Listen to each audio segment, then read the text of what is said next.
بسم اللہ الرحمن الرحیم۔ السلام علیکم۔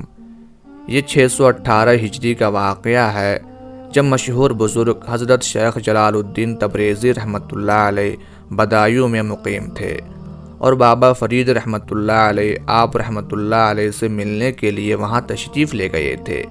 ایک دن بابا فرید رحمۃ اللہ علیہ حضرت شیخ جلال الدین تبریزی رحمۃ اللہ علیہ کی خدمت میں حاضر تھے۔ حضرت شیخ اچانک اٹھے اور مکان سے نکل کر اپنے دروازے پر بیٹھ گئے۔ بابا فرید رحمۃ اللہ علیہ نے بھی آپ رحمۃ اللہ علیہ کی تقلید کی۔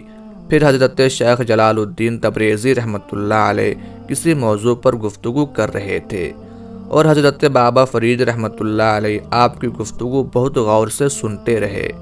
بات کرتے کرتے یکایک حضرت شیخ تبریزی رحمۃ اللہ علیہ خاموش ہو گئے اور سامنے کی طرف دیکھنے لگے۔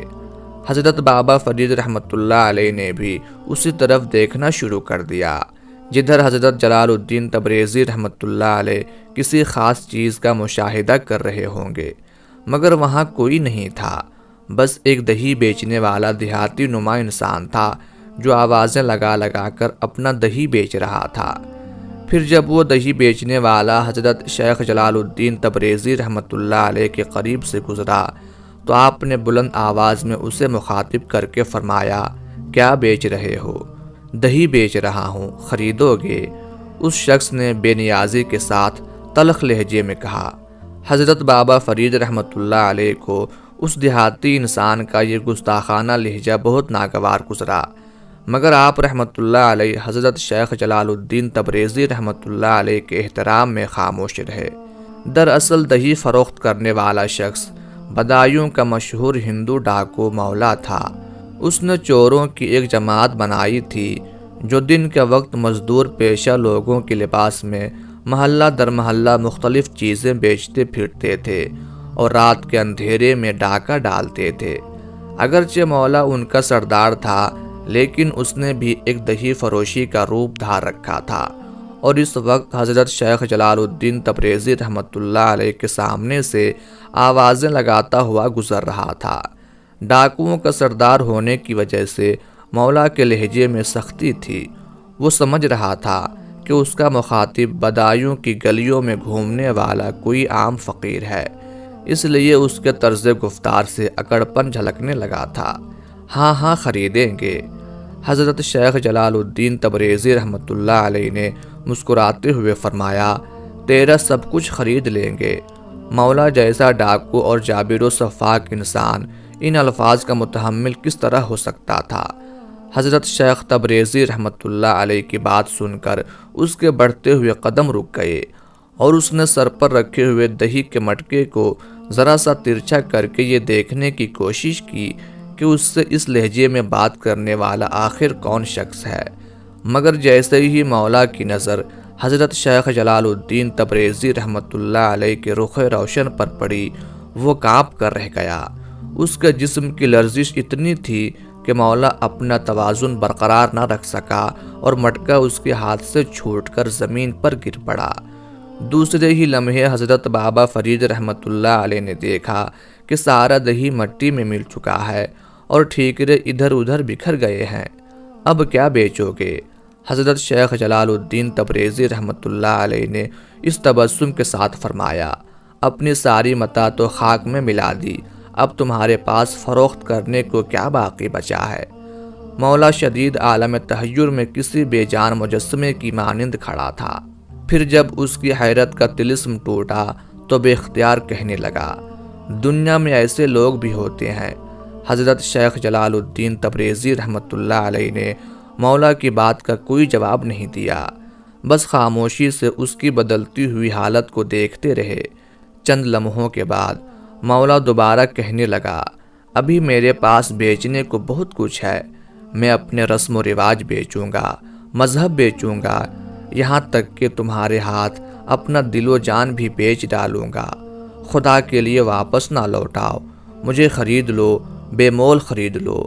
یہ کہہ کر مولا آگے بڑھا اور حضرت شیخ جلال الدین رحمۃ اللہ علیہ کے قدموں پر گر کر رونے لگا۔ حضرت شیخ رحمۃ اللہ علیہ نے بدایوں کے سنگ دل ڈاکو کے لرزتے ہوئے جسم پر ایک نظر ڈالی اور پھر نہایت محبت آمیز لہجے میں فرمایا، اٹھو، تم نے سب کچھ بیچ دیا اور ہم نے سب کچھ خرید لیا۔ پھر اہل بدایوں نے دیکھا کہ ایک سفاک ہندو اپنا آبائی مذہب تبدیل کر کے حلقہ اسلام میں داخل ہو رہا تھا۔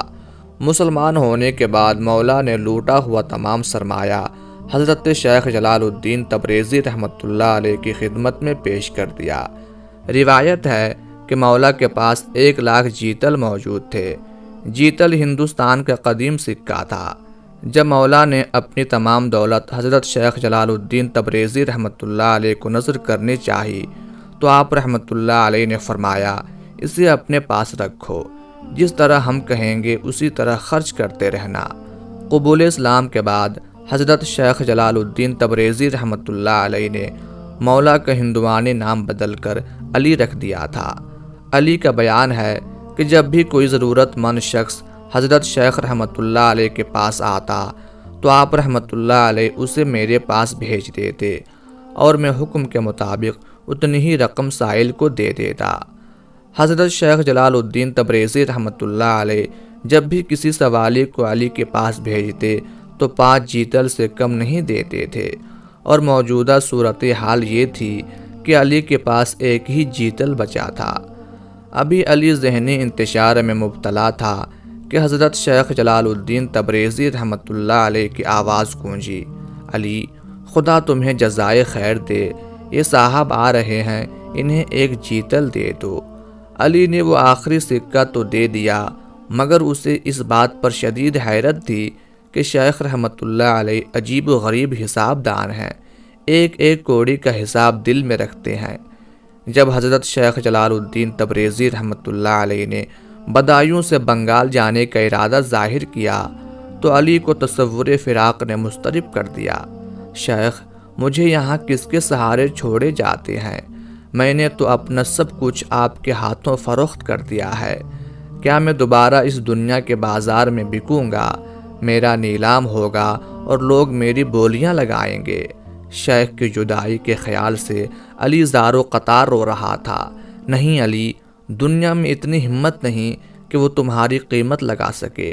تم اللہ کے بندے ہو اور تم نے اللہ ہی کے ہاتھوں اپنی جان فروخت کی ہے۔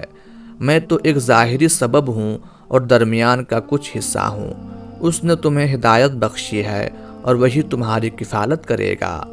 حضرت شیخ جلال الدین تبریزی رحمۃ اللہ علیہ علی کو سمجھا رہے تھے، بدایوں میں میرا کام ختم ہو چکا، تم ان آوازوں کو نہیں سن سکتے، ارض بنگال ہمیں پکار رہی ہے، مجھے جانا ہی ہوگا، لوح محفوظ پر یہی رقم ہو چکا ہے، آسمانی تحریریں مٹائی نہیں جا سکتی، جس طرح سرزمین بنگال میرا مقدر ہے اسی طرح خاک بدایوں تمہارے مقدر میں لکھ دی گئی ہے، میں بحکم خدا یہ علاقہ تمہارے حوالے کرتا ہوں، تم اس بت کدے میں اذان دو، اتنی پرجلال آواز میں اذان دو کہ مندروں کے ناقوس ہمیشہ کے لیے خاموش ہو جائیں اور برہمن اپنے گلے سے زنار توڑ کر پھینک دے، اللہ تمہاری نگہبانی کرے۔